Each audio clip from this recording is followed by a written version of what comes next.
Recording. What's up, guys? This is Keith Kalfas with the Untrapped podcast. We have an awesome guest for you today. Tommy Mello built a home service business specifically in the garage door industry from scratch up to 30 million, 50 million, and now they're doing 200 million this year. He has over 700 employees in how many states did you say again, bro? 23. 23 states, and literally moved to Arizona. He's actually from Sterling Heights, Michigan. This is where I live, 17 Mile and Ryan, bro. Grew up literally in the same stomping grounds as me. So you're awesome, bro. I consider you a friend, and I love how you go. I've been seeing your posts on Instagram. You just dropping knowledge bombs. But the one thing that I love most about Tommy Mello and your new book, Elevate, that just came out, we're going to be talking about that, is you have this tone of compassion. I know it sounds a little funny, but it's a nurturing tone in your voice. It's almost, how can I say this? I'm a Christian, and I believe in the Holy Spirit. There's something going on with you, bro, that when you speak, it resonates on a whole new level. And not only are you, you care about other people, you could just be running your business and keeping it all to yourself. You put a ton of time and energy and attention that you could be putting more into your business into helping people and sharing knowledge. You've been doing keynote speeches all over the country. You've made friends in multiple service industries. You've made a huge name for yourself. And most of all, you care about people and helping other people grow. So what's up, Tommy Mello? What's up, Keith? I appreciate being here. Spoke at the Landscaping Summit, and I think that I learned so much from everybody. You know, I didn't realize that 6 years ago, starting a podcast would have put me in front of just all the answers I've ever needed. And so many people that have been on the journey of my podcast have been like, oh my gosh, I listened to 1 through 40. I grew to 10 million. I listened to 40. What's the name of your podcast real quick? Oh, Home Service Expert. The Home Service Expert on all platforms. If you want to check out Tommy's podcast. All right, continue. Yeah. So it's interesting. I talked to a garage door guy, a good buddy of mine, Jeff Sanford. And he's like, dude, I was able to go from 1 to 3, 3 to 5, 5 to 7, 7 to 10. He's going to do 20 million this year. And he's like, the questions you were asking at 10 million, I knew what you were at because it's exactly what I've gone through. It's like chronological of the growth of your business. And business is about relationships and networking. It really is. It opens a lot of doors. I've spoken to a lot of billionaires in the past year. And the one common trait is they're brilliant networkers. They're always searching for solutions. They don't think they know it all. And so I love what I do, man. And I'm opening up doors. The first thing I start with every speech I do is I'm in the garage door business.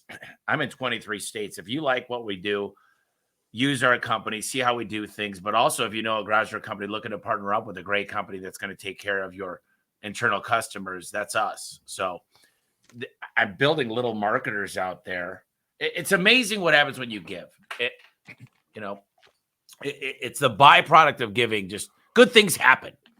And it's not something that I pioneered. It's not something that I try to do. I don't give in expectations of receiving. But it seems like the world, God, Jesus, they do these things. And it's an amazing, just an experience. And I'm just getting started, I'll tell you that. I'm nowhere near the peak of my career, and I'm having fun every day, and I enjoy Mondays, and that's important. Nice answer. I believe you, bro. I believe you 100%. So when you said internal customers, what do you mean by that? So I never call people my employees. I like to call them internal customers. I like to call them my coworkers. I like to call them my team. I think sometimes people say, yeah, my employees screwed that up, or yeah, my employees are taking care of the business. And to me, when I was an employee, it was condescending, so I just don't do it. I don't use those words. I love it. I saw on Instagram you made this post. I actually saved it. You were talking about how you've said this a few times, and I'm sure you'll say it again. You have some of the highest prices in the industry, and people have said, Tommy, how do you charge so much? Even people have said some pretty crass things. How do you sleep at night? And you said, bro, I sleep luxuriously like a baby on my pillow because I pay my employees well. They have benefits. They have this, they have this, they have this, they have this. What are you paying your employees? Like, how are you taking care of employees? Does maybe the woman who works in the office, are the brakes roasted on her car and they're smoking because she literally can't afford, because you're not freaking paying her enough? Like, you talk about things in a matter of fact that you care about. Like if you imagine a pyramid and the CEO at the top, it's almost like you feel the weight and the responsibility, but you you support these people with your intentions and you care so much. And when I look at it from the outside, I'm like, this dude got to where he's at to 200 million because he is totally in love with what he does and he cares so much. Can you talk about that whole perspective? Yeah. People ask how I sleep at night. It's because I got a brand new mattress and it wasn't a cheap one and it's very comfortable, the best pillows. But no, I'm kidding. What I can tell you is showing up matters. And I've had people that I get to work with come up to me and say, my last boss, we did 6 million in revenue and I saw him one day a month. He's off on crazy destinations. I think part of the problem is I enjoy what I do too much. I enjoy being here, but showing up is half the battle. Seeing that I'm here, I'm fighting the good fight, I'm in meetings. I will tell you, some of my relations with the employees, it's not the same. And I know some of them come to me and they say, dude, when are we going to hang out? And I'm like, man, look, we are going to, my goal right now is to increase my efficiency by 10 to make time for more relationships. But we have 700 employees, and I know I need to pour into my leadership team because I can't have a one-on-one personal relationship that I could talk to an hour a night with 700 people. But I could help coach them, and they could mentor me as well on how to really listen, active listening, storytelling, and just giving a damn. And it's not a quality that you could build in somebody, but you can help them become better listeners, but you can't help them to learn how to care. So that's an attribute we look for when we hire. And I'll tell you this, I'm very fortunate. I have great people that watch my back and they watch the operations.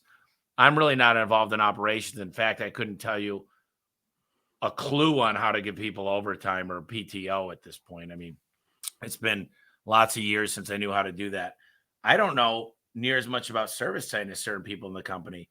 I don't know really much about payroll. I know about the scorecards and I understand how people get paid, but the scorecards are a living, breathing organism. I talk about it in the book Elevate. Oh, there we go. And Brian Davenport, one of my managers, is in the book, and he's an amazing coach. And I've had dozens of people already reach out. They read it right away. And they said that was my favorite part is how you took one of the guys that you work with and he got to be a part of the book. And you should have seen Brian almost broke down in tears when I said, I want you to be part of my next book. And he made all these posts and I do care. And I don't always show it. I'm a work in progress. I've got a lot of faults. I'm always going to be, I'm the best I've ever been and the worst I'll ever be. I've been to live events around the country, and I've also gotten to speak on stages, which is a huge dream of mine. And I've missed you. I haven't gotten to meet you in person, and I know I will soon. And they'll be like, "Oh, Tommy, oh, he was just here. Or he was at the event a couple months ago, or Tommy, and I just missed you." And then I'm like, "What is he like in person?" And several people who have looked at me and they go, "He's a savage, bro." Like, so are you like, do you like let loose? Are you hyper? Are you vocal? Do you just Yeah, got I'm so all over much? the place, man. I have ADHD. Look, I'm all over the place. I enjoy while I'm there. I get out, I talk to people, and I'm pretty like, dude, trust me, I've made this mistake. Do that. I'm loud. I'm obnoxious at times. I'm not formally dressed. I don't wear a three-piece suit everywhere I go. I wear a t-shirt a lot of the times because it's easy. And I like to have fun. I'm who I am, and I talk to people and I say, dude, this is pretty simple. Use call tracking numbers and know where your attribution models are, or have a manual when somebody starts so they know when they screw up or they know if they're doing good. And there's these simple little principles that I didn't think were so simple when I first started, but now it's like if I could pour into people and they get 30 minutes with me, I get these letters of, dude, I'm a kid's soccer coach. I make it home for dinner every night and I spend Sundays with the kids, and I didn't have that. Those are like the best things of my life. Those are the things that I strive to be as a better leader for everybody. I let my competitors come in here. I show them service time. I take them in through my training center. And that's the whole purpose of the book Elevate. And it happens to be in this is like, I elevate the whole industry. I elevate the garage door industry. This is my goal. I'm not perfect, but the employees get to win. The customers surely get to win. I'm winning. My vendors are winning. My partnerships are winning because it doesn't need to be when I'm winning, you're losing. If I go into your market, guess what? You're going to do better. One of the guys in Garage Door Freedom, we happen to be in the Detroit market, M&M Garage Doors. He's like, dude, my conversion's gone up. My average ticket's gone through the roof. My employee retention's gone up since you came here. And I'm like, great. I'm not competing against you. I'm in a world of my own. I know who my customers are. I know my avatar. And I want you to win. Let's elevate the industry. And I've seen this happen. There's an old book called HVAC Spells Wealth. It's an amazing book. And what they talk about in the book is they got together in the 1970s with all the HVAC companies. And I just love the story because a lot of the guys would ask him, and I'm brain farting. Oh man, I'll think of his name. But he'd say, look, I charge more. You guys are welcome to see my price book. And they never knew what he was doing so much better. Well, he was marketing to the right customers at the right time. He was branded correctly and he didn't have turnover. And so you've got to pay your people the right amount. Otherwise, your guy quits. Who's running the warranty call for the customer? They're not there. Who's running on weekends and nights and holidays? Oh, they're not there because I didn't treat my employees right, because they didn't pay them appropriately to a living wage. They weren't able to be homeowners, so they had to move farther out away from the city, and now they can't work for me because they didn't make enough money. So I think the byproduct of taking care of people is your customers get handled in the same day service. They got the right parts. They got a trained technician that cares. I was listening to something about Four Seasons, and they said the way that they pick their people, and they could genuinely, when someone says, how's your day going? I want to see if I can make your day any more comfortable. They actually mean it. They don't say it because it's a phrase. These people actually, when they care, the company does way better, and you want to stay at the Four Seasons. You know you're paying more for the Four Seasons, but you know you're going to get treated like a king or queen. And I think that that's important, and that's the kind of company I want. I think we offer a really good value for the service we offer. I think we've got the highest cycle life parts that are trademarked in the industry. And I'm glad people used to talk about me on Facebook before the podcast and say, dude, that he's our villain. He is such a prick. He comes into our market. He takes our employees. He raises prices. He charges too much. And now they're like, well, Tommy's a pretty good guy. I'm making a lot more money now. The employees are happier. My clients are happier. My vendors are happier because our product mix is better. So they all won. And that's the hard part for people to comprehend. And it just doesn't make sense, but it works. All right. So what I'm thinking about is your others focused. So somebody who is they're in some growth part of their business where they're growing pains, and maybe they're emotional about it. Like they got shit going on at home, shit going on in their business, and their perception is were you and are you able to grow past that and look out and care so much to the point, but also keep a work-life balance? Like you look incredibly healthy. You don't got huge bags under your eyes and look totally burned out. What is the model, your mindset, like 40,000 foot view, and then zoom back in to what are you thinking about long-term and then day by day? Well, I got a great team. I'm an visionary, right? Rocket Fuel. And Gino Wickman and Mark Winters wrote that amazing book. And they explained the difference between Walt Disney and Roy Disney. Walt Disney was the visionary. He knew exactly what the park would look like 10 years before it got done. But Roy knew every single contractor that was working. He knew what was in the bank account. Walt never knew what was in the bank account. So I've been very lucky. I've had the right people come to my lives at the right time. Maybe it's so the visionary integrator relationship Gino Wickman talks about in his books, Traction and Rocket Fuel and all that. You're the visionary. Exactly that. You're saying? Okay. And one of the things that I recommend everybody do is start keeping a little track of your time. And if it's not on a Google Calendar, I just recommend an old-fashioned scheduler. And where your time is going, that's your next hire. If you're spending 15 hours on payroll dilemmas, or you're realizing you got to make the LMS, there's people that know how to make a better LMS than you. They understand how people learn. They're the best. And a lot of times when I was smaller in business, I thought I was saving money by buying used trucks and not hiring the best, and not getting the best trainers. And I thought I'll just help. But then I realized that I was actually losing money because things weren't hitting the finish line and things weren't getting done. And it was kind of hodgepodge put together. And all these ideas without hiring the best, without getting consultants, without reading books, without listening to great podcasts, without getting, learning at great speaking events, I realized I was actually kind of shooting myself in the foot. I was actually making my life harder. And I thought I was going to be an expert at everything, but I became a jack of all trades, a master of none. Then I started investing in myself and everybody around me. And the conclusion has been very positive. And I wouldn't say conclusion because it's never ending, but like right now, I'm looking for a new executive assistant. I'm looking for a personal assistant. We're getting a chef. I'm having a chef come to work too. And some people think that's pompous. Oh, you can afford that. To get meal preps does not cost a lot of money. You save money than rather going out. To get a trainer doesn't cost much more than a gym, but it holds you accountable. To have somebody show up to cut your hair might cost an extra $20 every 10 days. So you spent $60 more per month, but you didn't spend it on gas. And how much is your time worth? So a lot of people go, man, this guy's got everything. It's easy for him to say, no, it's not. I was right where you're at. I've been where you're at. And some of the people listening are much bigger. And I'm going where you're going. I see that your success has paved the way, and success leaves clues. And I'm right on that road. I'm in uncharted territory and a lot of things I'm doing. And I love that because it's not easy and it's challenging. So I don't want to think about what I have to wear in the morning. So I got 25 of these. I don't want to have to make those decisions. I make tough decisions every day. I don't want to think about which way I need to go to get a haircut. I don't want to think about what I need to eat tonight. Put something in front of me. You know what I like. I'll eat whatever you want. Tell me when to take the vitamins. Bring me another bottle of water if you see it. And these aren't commands. It's just people around that's their job. I've got very, very good checklists, standard operating procedures.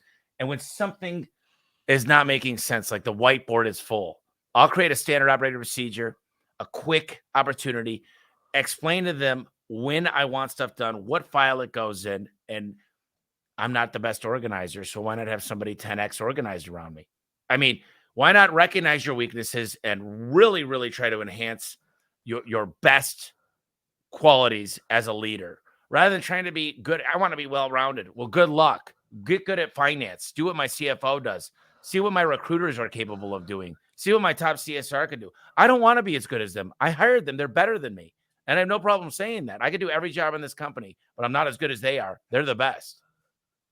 Bro, if those of you that are listening on the podcast, because we're live right now on well, you can watch us on YouTube on the Untrapped podcast on my YouTube. I'm smiling so wide I could eat a banana sideways. Here's why. I asked you a very specific question. I said, give me a 40,000 foot view of what your perception looks like, and then go in small in the micro and the macro, so we can. And you answered it so succinctly and perfectly. Like, I'm legit gonna listen to this podcast and go back and rewind because you literally just said it all right there. And do you talk about this stuff in your new book, Elevate? Yeah, Elevate was interesting. So it's my second book. The first one was The Home Service Millionaire. I had 12 I got that one too.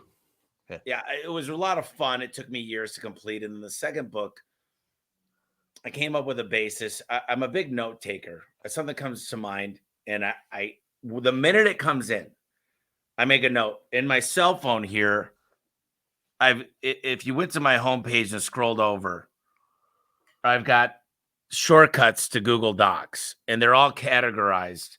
This is the house that I'm working on. This is Elisa Projects, Jim Leslie, Dan Miller, Destiny, Brad Lee stuff, Tools for David, Dashboard and KPIs. Everything's categorized so I can keep track. And if it's something new comes in, I just build a folder. And it's basically a path to success. And I know who I need to hire. And it's pretty thought out. So now, you have your pressing or prioritized projects, and you keep the needle moving forward on them often or all the time, or delegating so other people can, like, how do you prioritize in the 500 things Tommy Mello could do? How do you, because you say you're a visionary, how do you prioritize what's most important now at 30, 60, 90, 120? Well, I need a lot of help. I lean on a lot of people for that. But ultimately, there's a lot of projects going on. And what I learned in 2014 when Adam started as the general manager, soon to be the CEO, he was the COO, as we could walk and chew gum at the same time because we're both pretty smart guys. And he could actually run 5 projects and I could run 5 projects.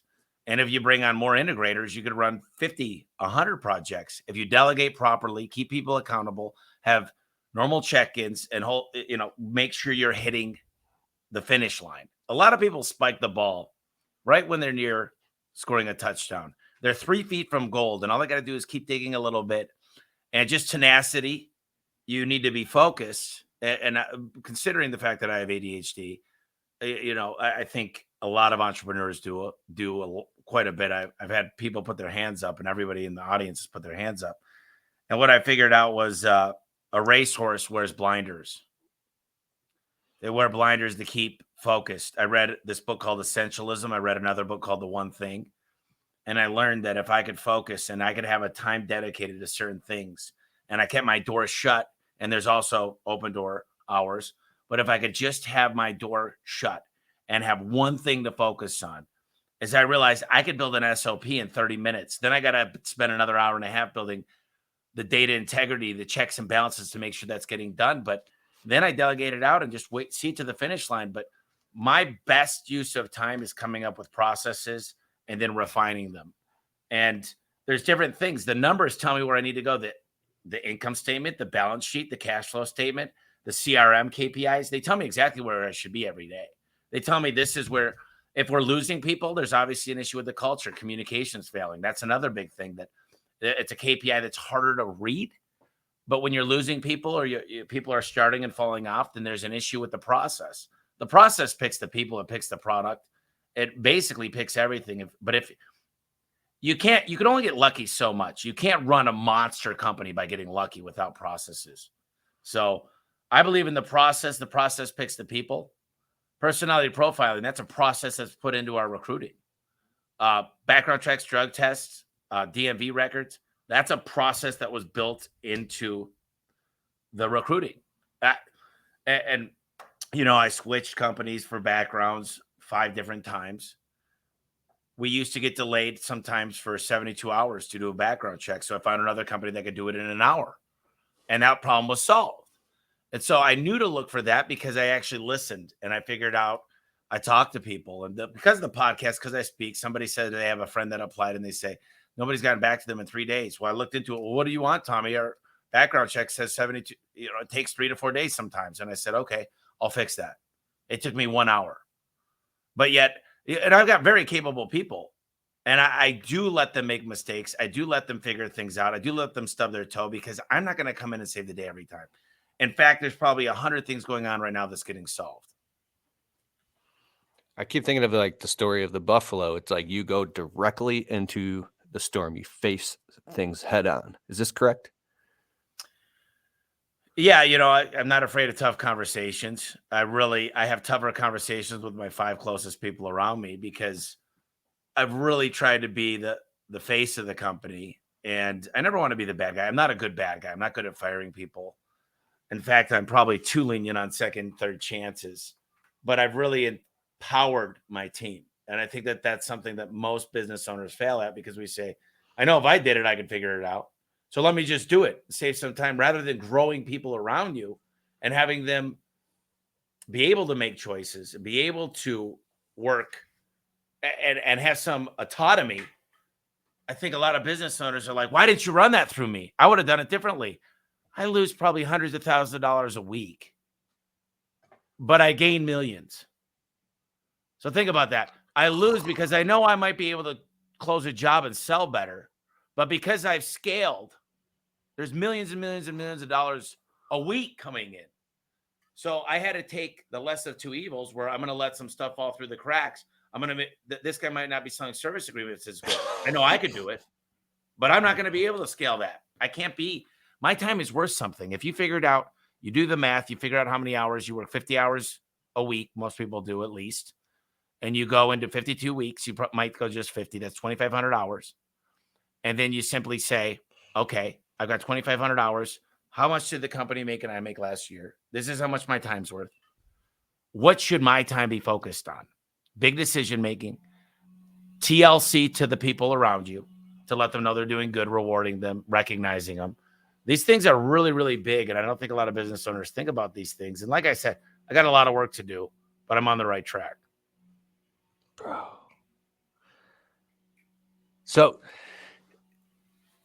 the level of clarity that you have to have for the responsibilities of what you built and where you're at to keep this thing moving and growing, you must have people around you that consult you that have been through the same trenches of where you're at right now, because you can reach out to them and ask them questions. Is this correct?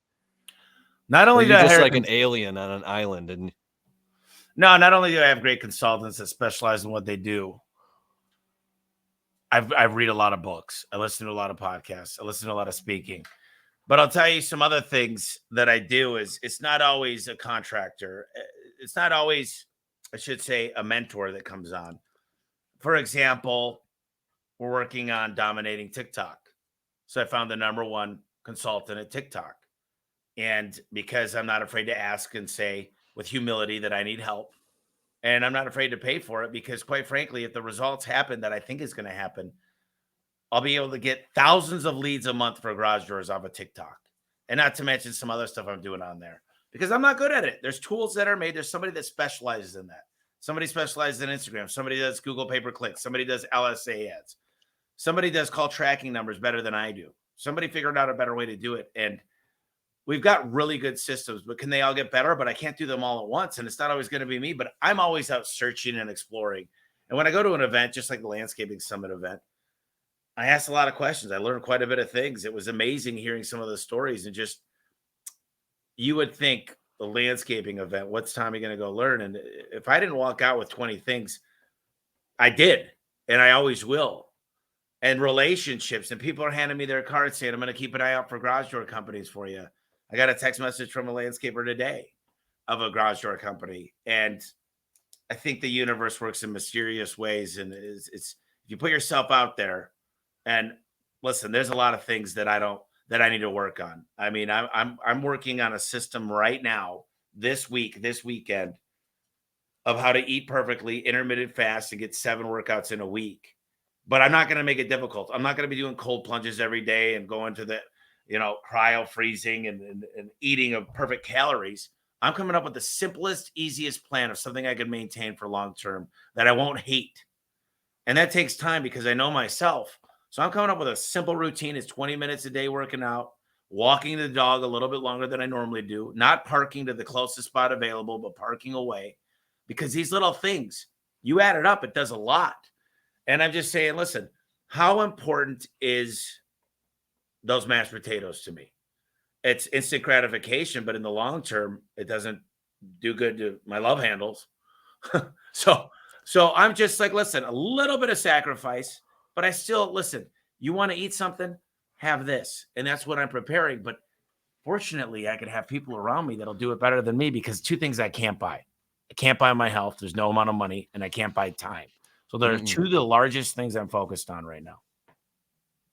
Yes. Tuesday night, I do date night with my wife. We've done like 700 date nights since 2016 or something. I lost count. And that's our cheat night for eating. So if there's like I love ice cream. I love Reese's peanut butter cups. I'm like, nope. So I save it. And last night was date night. So I had a big bowl of ice cream with Reese's peanut butter cups. And I put whipped cream and chocolate all over it. And it was delicious.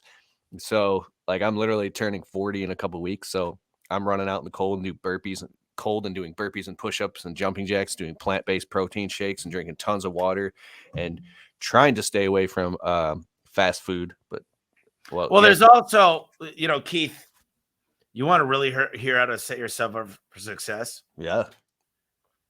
When you go shopping, have some sweets that are low calorie that aren't bad for you for those times. Make sure the hardest part if you're an alcoholic is to have a bottle of vodka in your bathroom. The hardest part for cigarettes is to be around 3 smokers. The hardest part about working out is making it to the gym, so have the trainer come to you. What if you could build a system that made things easy, that just you didn't have to work as hard as you're working today? What if you said, I'm not going to here's what I'll do. I'm not just, so many people go cold turkey, 75 hard, baby. 70, my friend Eric Reno just posted, he's like, 75 hard. And the whole goal of 75 days is supposed to imprint better systems into your life, habits that are good. Instead of fast food, it's healthy food. Instead of the TV, it's a book. Instead of not doing the dog walk, you do the dog walk.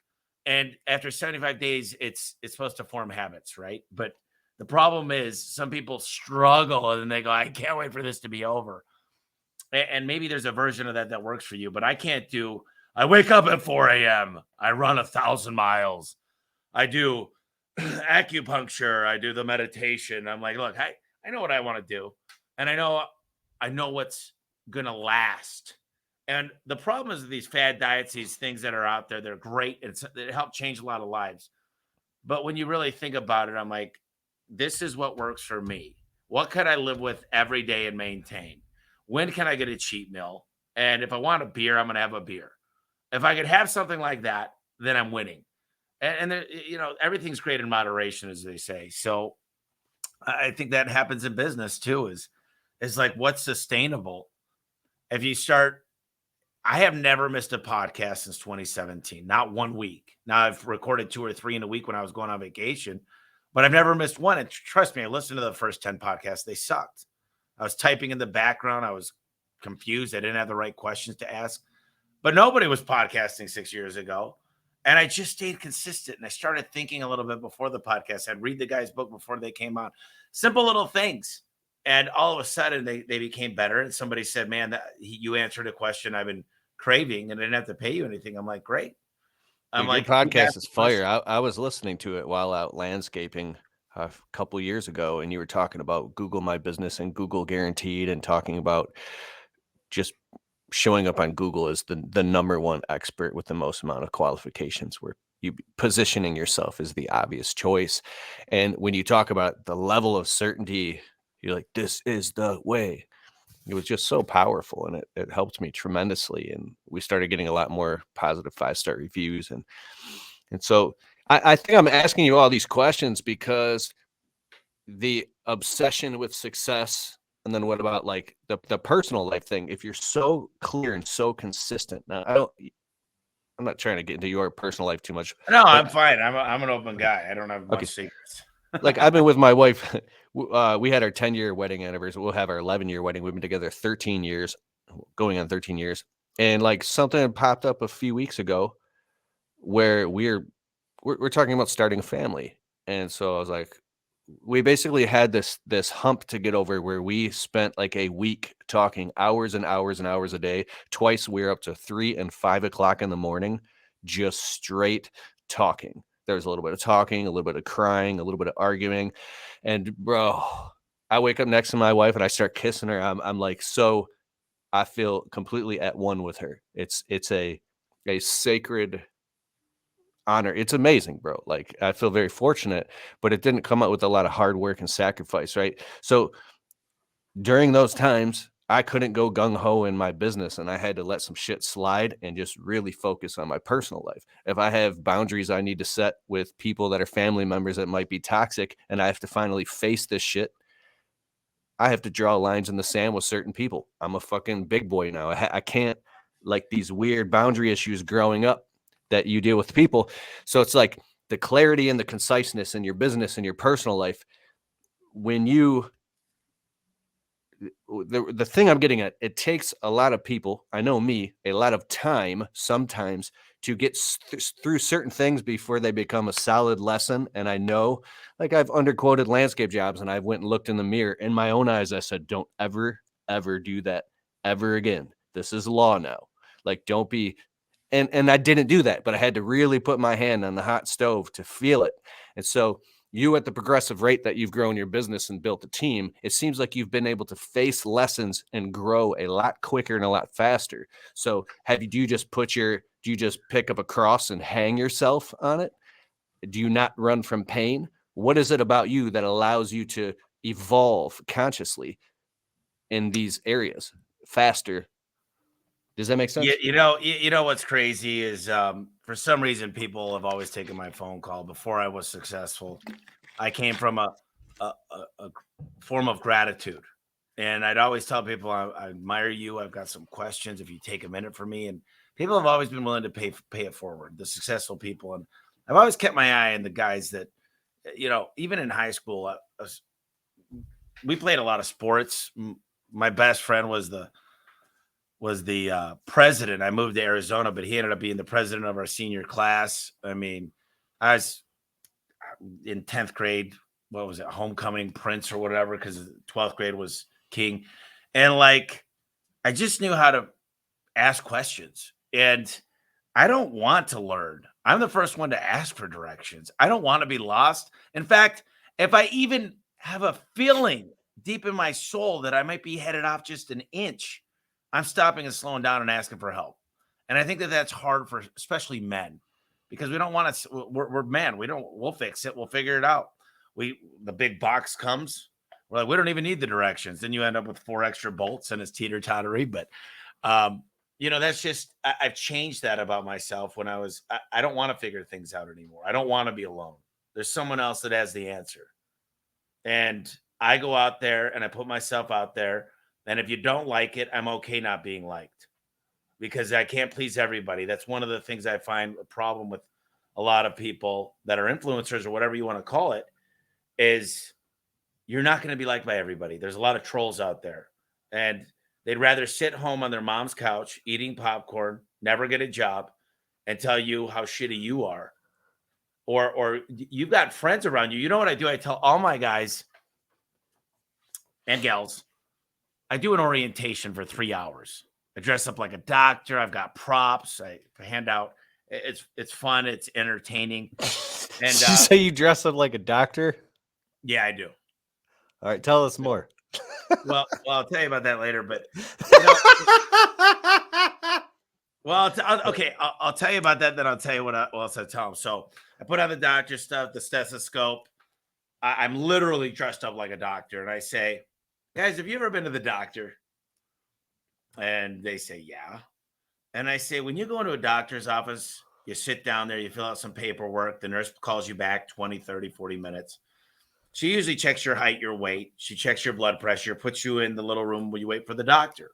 The doctor comes in, looks in your nose and your throat, makes you cough, puts the stethoscope on you, whatever.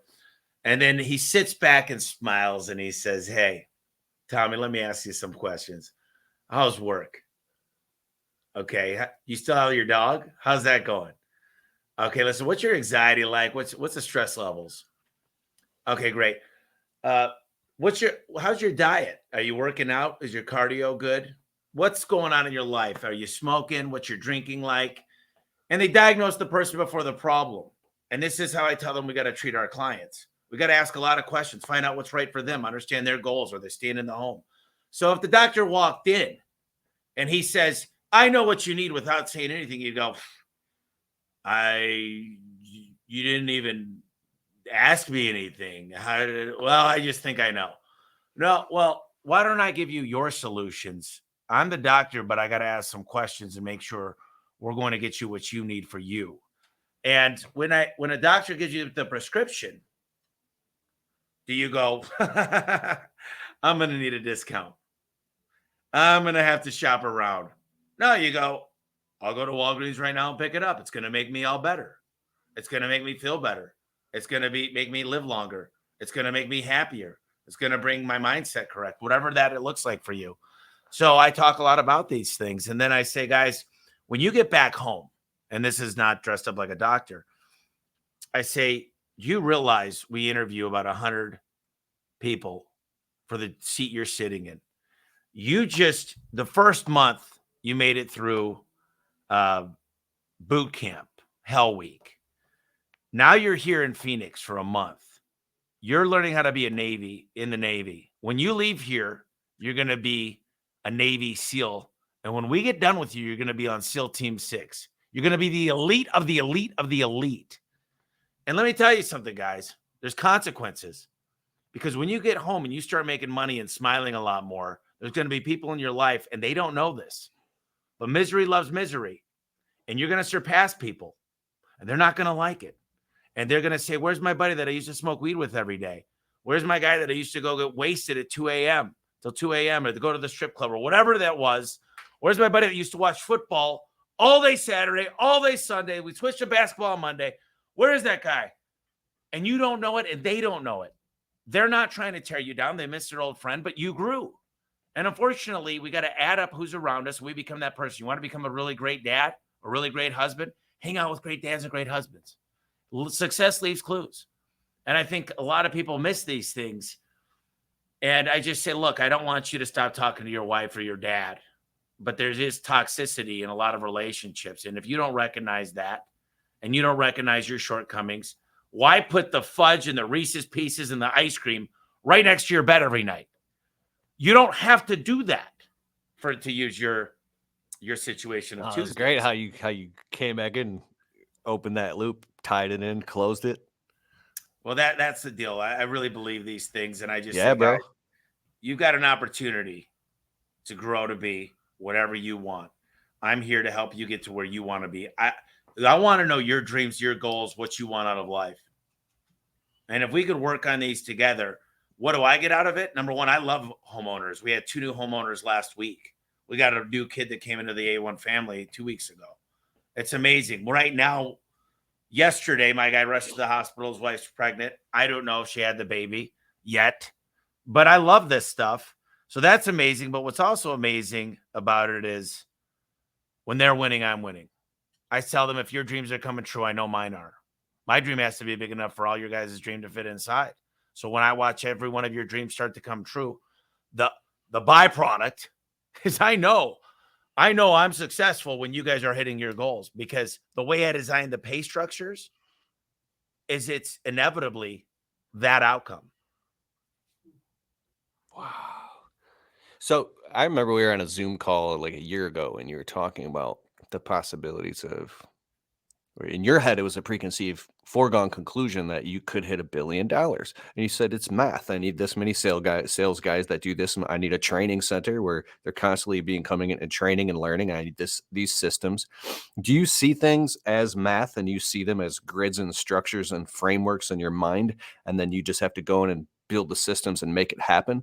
How do you divorce yourself from the chaos of the moment to how do you allow yourself to be a visionary? Is it something that's so strong that takes over you, or is it something you set time aside for? Where do you write these visions down? Are they all in your head? There's a lot of questions, No, but there's a lot of stuff written down, man. I'll tell you, there's a lot of stuff. And I'm reading this book now, Come Up for Air. It's a buddy of mine that became a buddy, Nick Sonnenberg, is I think what he recognized with the book Come Up for Air is we get lost with email. Somebody's using Asana, somebody's using Trello. One person is communicating through Gmail, the other person's using Outlook, the other person's using Google Docs, one person's using Microsoft 360, somebody's using Zoom, somebody's using StreamYard, the other guy's using Microsoft Teams. And first of all, there needs to be clarity on what we're going to communicate with. And I'm not perfect at that. That's something that's a big call to action here, day one. But what I could tell you is everything is a formula in my mind. And I could tell you I'm obsessed with math. I took advanced calculus. I was pre-dental. So I had to take all these math and science classes. Not a lot of math, but advanced calculus what I went to. And then I took classes like microbiology, biochemistry, organic chemistry, blah, blah, blah, blah, blah. But math was always the foundation of everything. And then I learned the simple formula without a budget, without numbers. How much are you spending as a percentage of revenue on marketing? And if it ballooned 1 month, why? What's working, what's not? When you could reinvest the things that are working all the time, and the evidence is clear because you've got data integrity to make sure the numbers are right, then it's basically a compass. And you just got to follow true north to get where you want to go. And the CRM and the accounting tools allow you to do this. But a lot of people go, accounting or schmounting, I don't want to budget. It's too much work. And it is a lot of work. It's a lot of work to get it right. But when it is right, you'll find the holy grail. Because you'll know what you need to do each day. I mean, you can see why is it? I don't know what it was. 18 months ago, I was digging through the numbers and I happened to look at a KPI I hadn't looked at in a while, and it was abandonment rate. And there were days we were hitting 9% abandonment rate. Meanwhile, we're spending $500,000 a month in PPC.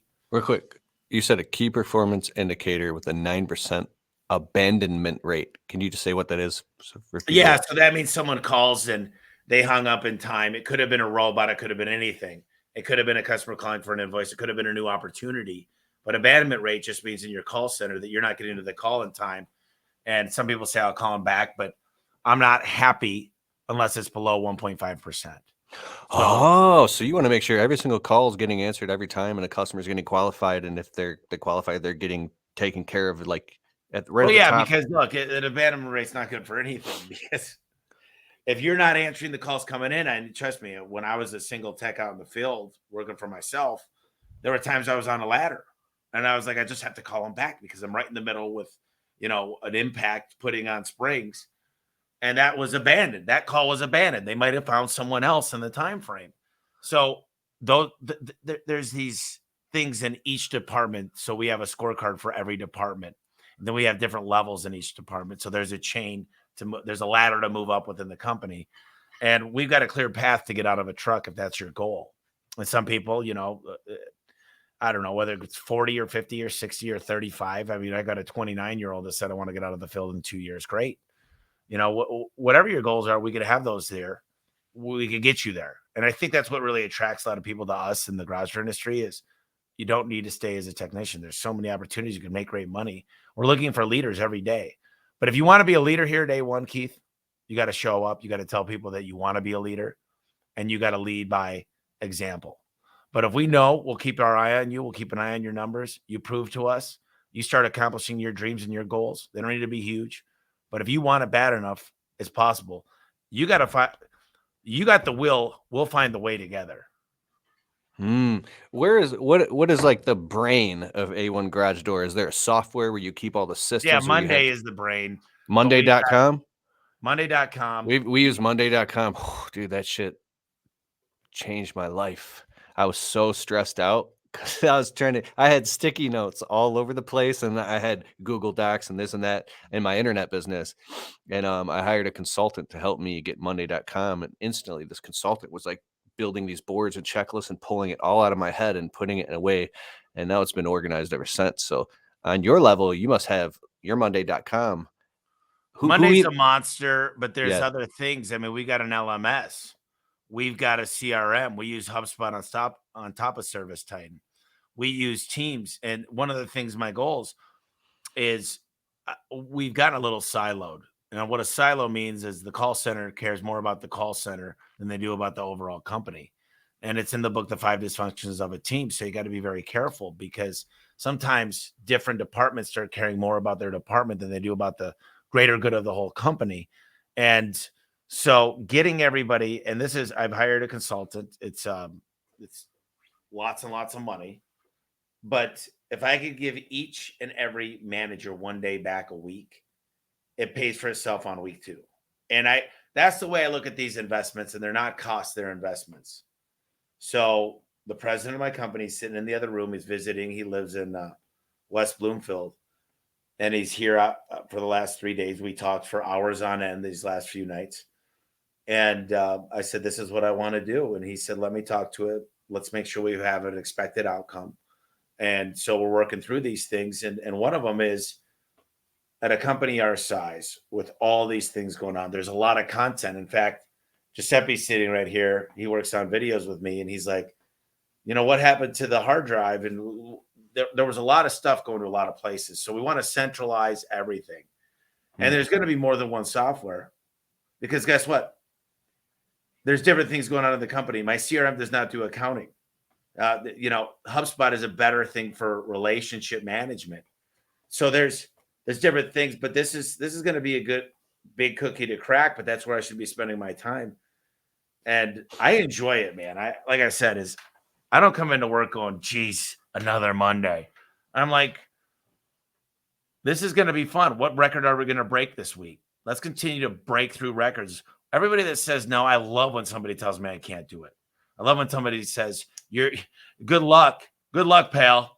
I'm like, hold my beer, watch. And I just love when people talk shit. So the people on social media, I'm like, thank you for giving me an extra reason to shove it in your face when I do it, because all these naysayers out there, they're just another reason to keep going. And I can retire pretty easily and be happy and do everything I want. But you hear about these guys that they stop doing their business and they take a 6 months hiatus somewhere in somewhere out in the middle of nowhere. Maybe it's Hawaii, wherever they want to go, and then they get bored. I don't like to be bored. I like to be challenged. And that's why I stay sharp, is because I'm always challenged. And could I be doing a better job? I think I could do so much freaking better. If I thought I was doing perfect, I would want to retire. But I'm a work in progress, and I always will be. I love it. I love it. So when I signed up for your book, I bought your book, but I was added to an email list, and I got these emails, and it was something about it was either a course or an actual real live tour inside of your whole facility to see the way that your business works on the inside. And so if people want access to that, do you have something like that? Like live on-site training for entrepreneurs or live events, or is this all digital that's pre-recorded on video? So people do a shop tour. I had 3 companies in here yesterday, and we talked through a lot of problems with them. And I try to do at least 2 tours a month. So we've got the shop tour, and you see the training center, and you get to see the office, the way I got things set up. And I do have a course. It's not in person, but we have a live event for garage door companies. It's coming up in May for all home services. It's called Freedom. It's going to be massive, and there's going to be tremendous value given. I'm not looking to I don't make money on events. I don't make money on books. Ultimately where I win is, I'm telling you, the number one source of garage door companies I'm partnering with is from the people I talk to on the podcast. It's just, we're looking out for each other. So I don't want to monetize. Do you know, if I told you how much I made an hour, you'd shit your pants. You'd be like, that's not even effing possible. So if you want to give me 500 grand to come speak, that day I'd still lose money by being there. If I wasn't involved with networking and learning, I would lose money on that day. So I don't speak to make money. I don't actually ask for any money. I say, buy some copies of my book, email some people out for me. I'm trying to grow my brand. I'm trying to become an influence for people in the home service space and business in general. So, I see a lot of fake gurus out there, Keith. I see a lot of people that don't make it in the real world, and they claim that they're making all this money. I promise you, I'm not only making good money, I'm effing killing it. This is my core business. And because I'm out there networking, because I'm out there learning, the business continues to see some of the new things and different outcomes, because ServiceTitan just came out with something new yesterday. Guess who was the first one that got the phone call? I did. Guess who they want to use it? They want me. And guess what? I get access to every alpha and beta test they have. And that's not the only thing. It's everything. If there's a person with a new book, I got to read the first few chapters of my buddy's new book that won't be out for another year. This is access points that I get. And look, I don't go into these things I don't go into an event going, okay, those are the things that kind of let happen to me. And I say, something's going to manifest out of this. I don't know what, but I have faith that this is going to be worth the time. And the human connectivity is one of the most important things out there. And I definitely think it's important that you don't know how much calling a guy that works for you or a girl that works for you saying, I hope you're having a great day, just wanted to say I appreciate you goes. You can't put a measurement on that. You can't put a measurement on meeting somebody. I'm meeting with a guy later today with 1,500 Airbnbs that one of my buddies wanted to introduce me to. And I'm like, I'd love to talk to him, but there's garage door opportunities there, but I got some other opportunities. And I go into this conversation going, what's in it for them? So I want to see their 6-month plan, their 1-year plan, their 3-year plan, their 5-year plan. And then I want to show them how I could help them hit their goals. Same thing with vendors, same thing with anybody. And that's the whole meaning of the word elevate, is you get to win when they win. And there doesn't need to be losers. And it's not, Simon Sinek wrote a book called The Infinite Game. And if you look at things long-term, so many people, they overestimate what they can do in 1 year and they underestimate what they can do in 5. And I'm excited, man. I just turned 40. I thought 40 was old, man. When I was 20, I was like, dude, you old goat. I was like, bought my uncle a cane when he turned 40 as a joke. And now I want to find that cane. It's long gone by now. But I'm like, 40. I was talking to one of my buddies the other night. I'm like, 40 is the new 25. And I'm like, I feel 25. I don't like walk. Like, I don't know. 40 is an age that's just 30 and 40. 50 might be old. But I'm sure, hopefully I'll be on your podcast in a decade going, 50 is the new 30. Yeah, absolutely. Oh, I love it, man. So you have so much gratitude. That's it. That's it. So you know exactly what you want. You're crystal clear on it. You're hyper passionate. You're in love with what you do, and you walk and live in gratitude. You have infinite curiosity around business and success. Or you're always asking questions. You're humbled. You're not afraid to ask for help. You build a team around you of people that are smarter than you, even of the things that maybe you don't know how to do. You don't want to do it all. You focus on what you're best at, and you're a visionary. So you find integrators and people that can help you. And when you help enough people win, you win automatically. And you don't have to do any of this social media or podcast stuff. You could just focus on your business. I was listening to another podcast, really awesome. I follow this guy, Sam Ovens. He's in the consulting space, and he's a really smart guy. And he's now closed down to, there's no more masterminds. You can't work with him or anything. And it was like 25 grand to go to his thing, but you can't do it anymore. And he was talking about how he invested the 25 grand and he went and it was part of his mastermind group.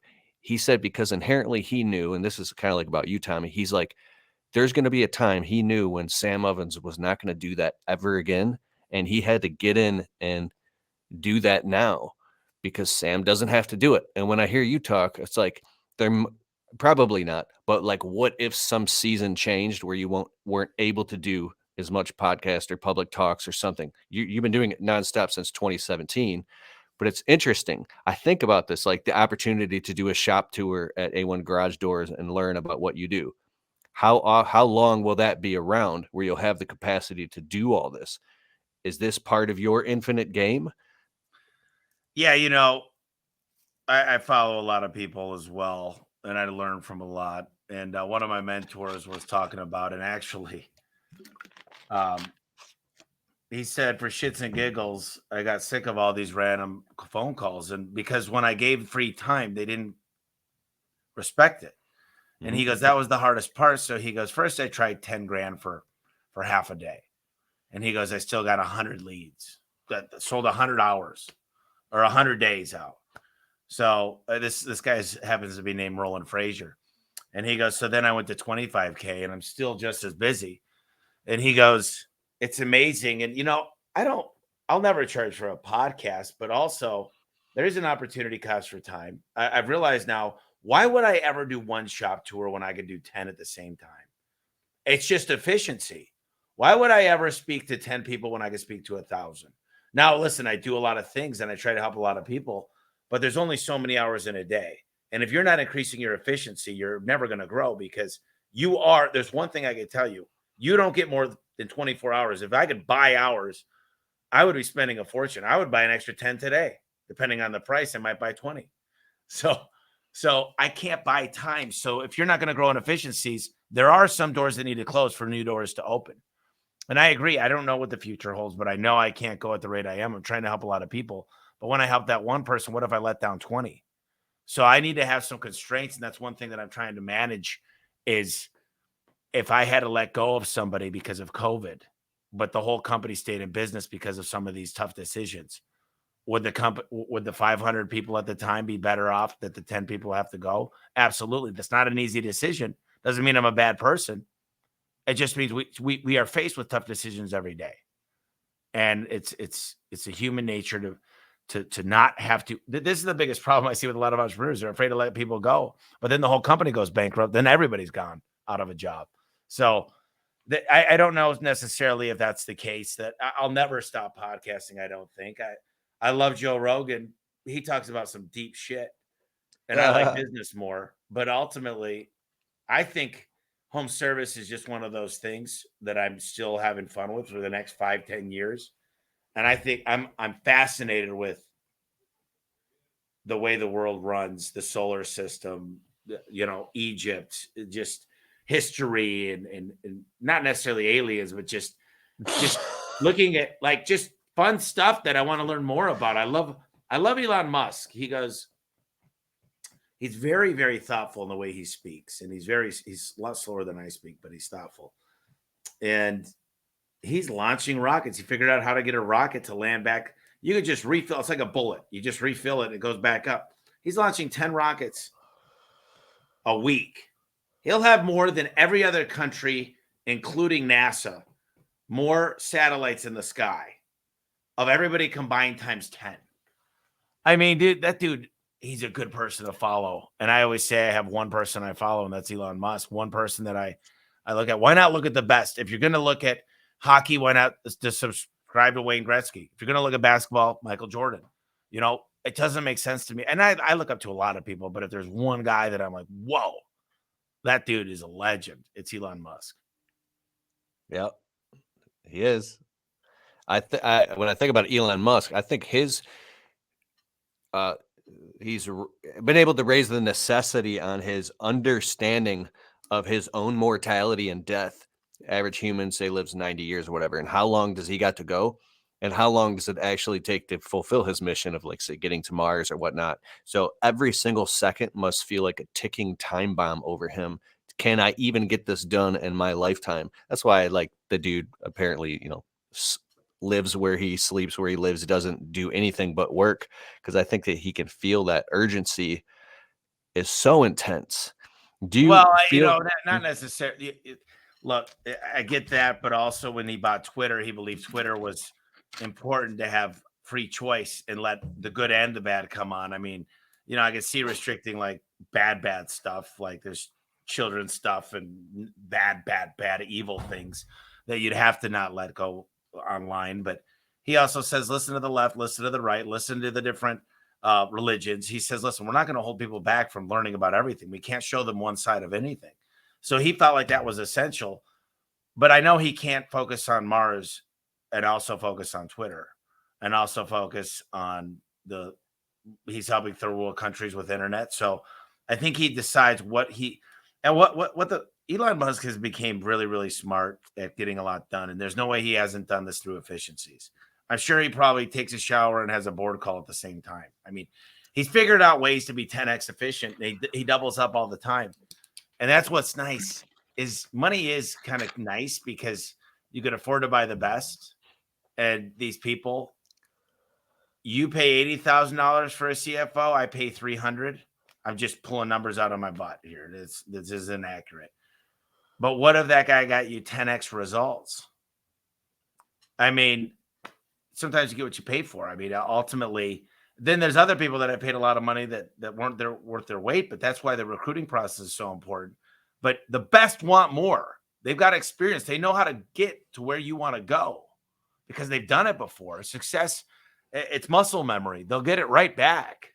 And why not take one of those guys? And you got to be somewhere where it's moving and shaking. It's fun. There's a culture. There's fun stuff going on, and it's going to be a fun ride. And that's why they want to do it. It's ELF. It's easy, lucrative, and fun for them.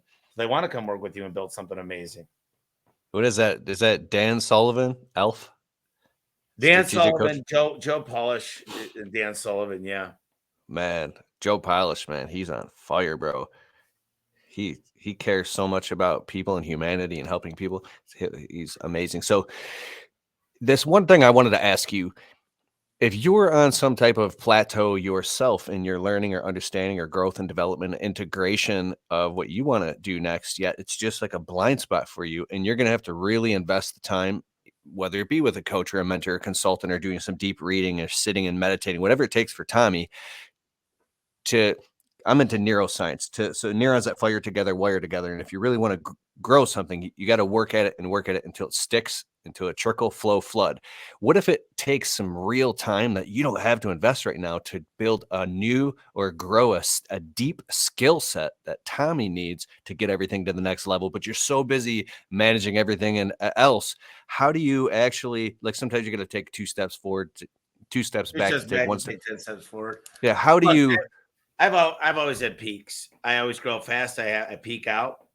I need to catch up. Then I grow forward very, very fast. I always say when something becomes vanilla, I know it's time to grow because all the systems are working so good. I like getting to the point where I'm definitely not needed. And then when we grow so much that there's more issues, then I come back, I'm needed, kind of plateau. Then we grow again. And I've had that happen several times in the last 5 years. And I'm the visionary. It's very hard to work without a visionary, to not know where you're going, to understand the next step. Keith, I got to run here. I just realized I got to talk to Al Levy in 5 minutes. Crush it, bro. I love it. Well, listen, man, I appreciate it. They gave me a link, and I wanted to make sure I said this. It's elevateandwin.com/Keith. I'll know you heard it from Keith's podcast. And elevateandwin.com Elevate and Win. /Keith. Yeah. And Perfect. I'll put it in the show notes too. What's that? I'll put it in the show notes too. So leadership culture, marketing, systems, and recruiting. I went to Nashville and we brainstormed for 2 full days. And, the E-myth is work on the business, not in the business. So I said, elevate mindset. And there's 5 pillars. And we started writing them down. What do people need to take? And I've had a lot of great people saying a lot of great things. And I appreciate it. I just hope you use it. I hope somebody reads this and they say, man, this is a wake-up call. This is definitely something I didn't think about. This elevate mindset, this realizing that if I share, if I help, I don't need to lose. I just hope that it means something to the whole home service industry and hopefully beyond that. And that's all I wanted to do it. I don't need, I promise you I don't make money on this stuff. I promise you. But I got a staff that we support with some of the money. I mean, look, there's great people. My videographer, he likes to make money. I think everybody does. So there's people around me that I could get from this stuff, but I'm not making any money off of this. All right. So since you're not, where can they find the book again so they can learn from you? So it's elevateandwin.com/Keith. Perfect. And then if you want to see some crazy fun stuff, go to official Tommy Mello on Instagram or TikTok. I put out a lot of content. I do a lot of stuff on LinkedIn and YouTube too. So I appreciate you having me on, brother. And listen, I'll get you on my podcast. You're a legend. You're doing amazing things. Your commitment to helping is really tried and true, and everybody sees that. So keep up the great work. Thanks, Tommy. Later, bro. Later, buddy. Take it easy. Bye.